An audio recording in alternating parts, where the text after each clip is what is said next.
We'll start with the topic. The first thing I want to tell you is that our children are 10 times more intelligent than us.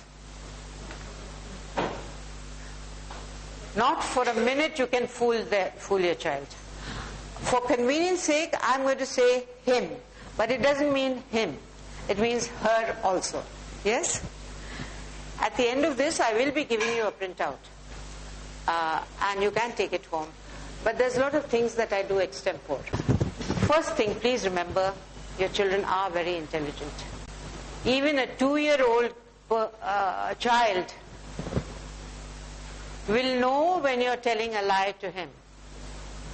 You understand?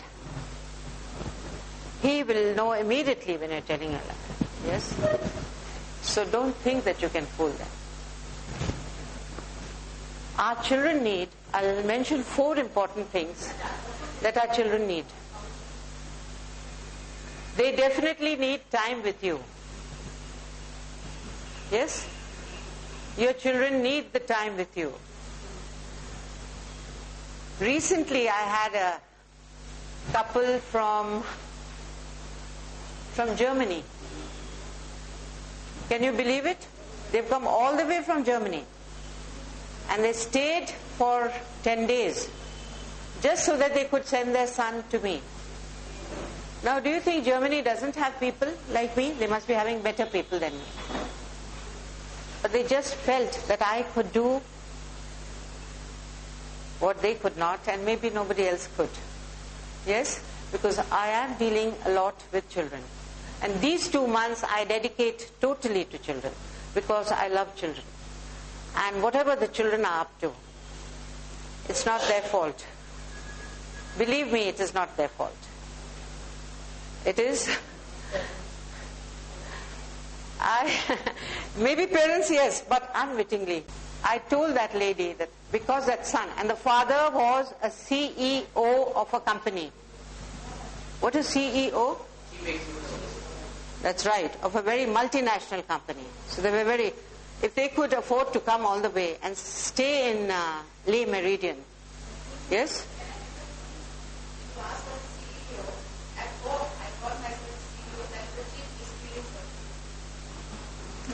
Very good. Thank you, ma'am, for your input. They come all the way from Germany. That lady was a dentist, and that lady was a master's in dentistry. That means she was not a BDS, she was an MDS. Yes? And the father was extremely, of course, intelligent. How else can he become the CEO of a big multinational? But the son was a zero. The son was a total zero. He was just into... I recognize that he was under severe depression. Now, what do people do when they are under depression? I'll give you 3 instances. These are real because I've dealt with them and I'm dealing with them. You understand? And my aim is just to give you as much as I can. That's my purpose of coming. So, the first thing I requested the mother was, please leave your job. It's not easy to leave your job. You understand? She must be making maybe 5 lakhs a month. Because treatment in India is becoming expensive, but treatment abroad is much, much more expensive. So, the first thing I did was to tell her, please leave your job. The child needs you. The child was 13. And the child needs you at every time. Okay? But definitely when you're getting into your teens. So she has left her job. She told me, she phoned me up one night. She said, ma'am, I have left the job. This is one instance. I'll give you another instance. This was a son of a police commissioner. He was also in a severe state of depression. But nobody could understand that. Nobody could see it, or nobody could could see his condition or his state. He was looking very, very normal, very good, dressed nicely, but I recognized that he was in a severe state of depression. I'll tell you what I thought and why did I think that he was very normal, very good. Whatever I asked him, he said, yes ma'am, yes ma'am. He never gave his own opinion, which is very important for a child to give your own opinion. You must. And all of you who are here, I want you, parents who are, please encourage your child to give his own, use his mind and give his own answer, not what you want to hear. Now everybody is very happy if you say, yes ma'am, will, yes? But I didn't want that. When children, currently as I said, I'm doing children's programs, I take only 3 children in a group. I could take 20. But that's not my purpose. I know what children are going through. It is severe lack of attention. In school, no. At home, many times, everybody is working. So who's to attend to the child? And we need that, don't we? So he said, yes. So I called the parent. Naturally, the police commissioner was very reluctant to come. I could see that the child was so overburdened. He was an only child. His father was an only child. His grandfather was an only child. So the child was having, Amit was having a severe burden on his shoulders. That my father is police commissioner, my grandfather is police commissioner, so I have to be a police commissioner. Everybody cannot be, and everybody does not have that. You understand what I mean? So, and then I understood that the child has also been drugged, because this is what psychiatrists are doing. If you take a child to a psychiatrist, what is a psychiatrist? He is a doctor of your mind. He tries to read you. And what he should do is also listen to you. Or whoever is coming to him, he must listen to that child or that adult or that woman. But what they do is they start medicating them. And they give them drugs to make them subdued. What do I mean by that?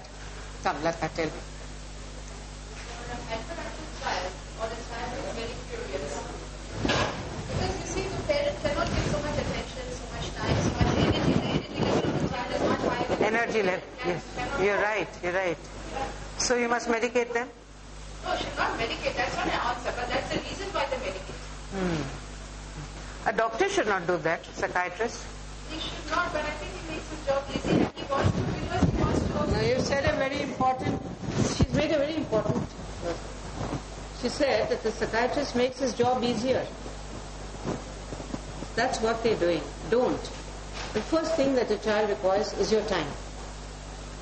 No servant, no help, no nothing. Nobody can do that for you except you yourself. Yes? So he requires your time. There is something which is going on all the time. I give quality time. Let me tell you one thing. There is no such thing as quality. The child requires quantity, your time. He doesn't require your expensive toys. For sure he doesn't require those toys. If somebody is asking for toys, you can always explain to that child. And he is your child. And he will understand that you cannot afford to buy him the toy. And please tell him that. He will understand. He will understand if you tell him that, बेटा मैं इस महीने ये नहीं खरीद सकता हूँ क्योंकि हमारा खर्चा बहुत हो गया है. वो बच्चा जो हमसे 10 गुना ज्यादा होशियार है वो क्यों नहीं समझेगा अगर आपने उसको प्यार से बताया तो. Yes? So don't think that you can buy him expensive toys, or there are a lot of these tech gadgets. They cost you so much. What about this PlayStation? This Sony's PlayStation. It costs It costs so much. It's like somebody's salary a month. And the same boy, it was his birthday soon. So I said, what are you going to get, Amit? He's saying PS2. I said, how much does it cost? He's saying only 36,000. So I said, 36,000? I can't afford to buy that toy for 36,000. And why do you want to? So I called his mother. The father, of course, he came twice, that was different. I called the mother and I said, Nirupa, why are you buying this boy a PlayStation 2 when he has PS1 already? She says, ma'am, if I don't buy him, my mother-in-law will buy him. So that's the state of affairs that we are due to. Mothers-in-law are ready to spoil our children. But what I'm telling you is give him this little bit of thing. Give him time. Don't spoil him with those. He'll lose value for anything. He will lose value. Yes? Why do you think children are bored today? The first word that comes to them is bored. I'm bored. I'm bored because he's had too many things. Yes? Let him use his own creativity. Let him draw, let him paint, let him learn to sing, let him learn basketball, let him learn what? Music, dance, what? Somebody said something good. Huh? Cricket? Today cricket is big business. It's big business today. And it's losing part of the charm, but let him play cricket. Let him play. So, coming to this, and I'll tell you now my instance number 3. I've told you 2 instances which are real, which I have helped, and which are... So, now, the 3rd instance is my own child. I got married when I was very young, yes, and therefore my children came also very young. And more than what I learned from... I continued studying, that was different. I have 4 master's degrees today, but I had only 1 master's degree at that time, which also I finished after I got married. But my biggest lessons have been learned from my children. Believe me, I have, and I'm sure you would have also been learning. So coming to the point, there used to be my mother-in-law's friend who always came to visit us. And she was always dressed nicely and with a nice judha. And I loved to have her. Till today I haven't had the time to maintain long hair. Anyway, coming to the point, one day I was a little annoyed and I said, look, you don't even give me time. And I cannot even have good hair and I cannot have a good hairstyle and I can't dress up well also. I also had my in-laws with me, by the way, yes? So, those of you who had in-laws, you know how it is, and I won't elaborate on that. Yes. So I had to look after them and my children and a lot. So, and I said, see, look at Sarla auntie, how nicely she dresses and comes, and look at her with a nice... my 5-year-old daughter, she says, Mama, but she's wearing a wig, no? And she was wearing a wig and I didn't realize and I didn't understand it. But I'm just showing you how intelligent they are, and you think, at each step I learned from many things, and many things are my own. So I'll just mention some points. Please do give your child a lot of love. Alright? That is not old-fashioned. While everything is high-tech, love is never gone out of fashion. You see movies, you see songs, everybody's singing. Everybody's singing about love. But do we give enough and do we spread enough of it in our everyday life?